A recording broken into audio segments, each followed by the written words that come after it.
సాహితీ మిత్రులకు నమస్కారం. వనజ తాతినేని కవిత్వం ఛానల్కు సుస్వాగతం.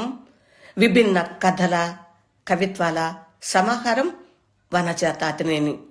మిత్రులారా, ఈరోజు నేను వినిపించబోతున్న కవిత కవితో మాట్లాడాక. డాక్టర్ గీతాంజలి రాసిన ఈ కవిత్వాన్ని వినండి. కవితో మాట్లాడాక. ఇన్నేళ్లకి నీతో మాట్లాడానా? ఇన్నేళ్లకి నీతో మాట్లాడానా? హృదయంలో నిద్రించిన తోటలో 1,00,000 పూలని విరబూసినట్లు అయ్యింది. హృదయంలో నిద్రించిన తోటలో 1,00,000 పూలని విరబూసినట్లు అయ్యింది.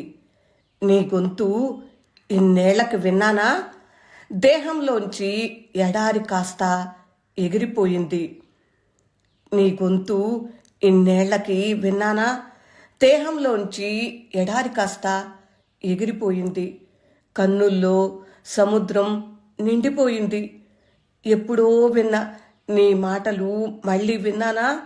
చూడు, నా గొంతు మోగపోయింది. నీ గొంతు ఇన్నేళ్లకి విన్నానా? దేహంలోంచి ఎడారి కాస్త ఎగిరిపోయింది. కన్నుల్లో సముద్రం నిండిపోయింది. ఎప్పుడో విన్న నీ మాటలు మళ్ళీ విన్నానా? చూడు, నా గొంతు మోగబోయింది. మాట్లాడుతూ మాట్లాడుతూ బరువుగానే అయినా సంతోషంగా నవ్వావు చూడు. మాట్లాడుతూ మాట్లాడుతూ బరువుగానే అయినా సంతోషంగా నవ్వావు చూడు. నీ నవ్వుల అలల ధ్వనిలో మళ్ళీ నేనొక గజల్ని వింటున్నా అనుకున్నా. నీ నవ్వుల అలల ధ్వనిలో మళ్ళీ నేనొక గజల్ని వింటున్నా అనుకున్నా.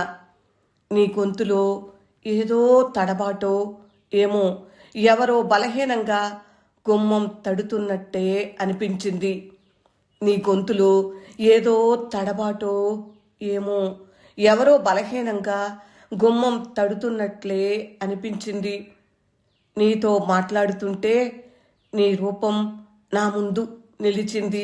నీతో మాట్లాడుతుంటే నీ రూపం నా ముందు నిలిచింది.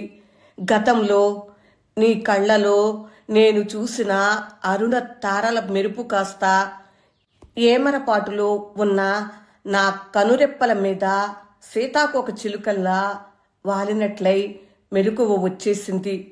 నీతో మాట్లాడుతుంటే నీ రూపం నా ముందు నిలిచింది.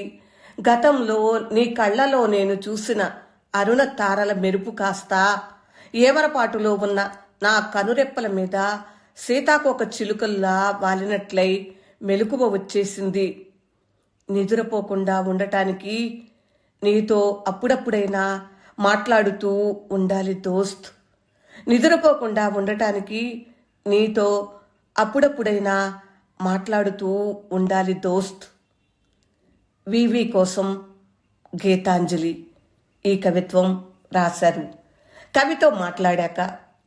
డాక్టర్ గీతాంజలి కవిత్వం విన్నారు కదా మిత్రులారా. ఈ కవిత్వం మీకు నచ్చిందా?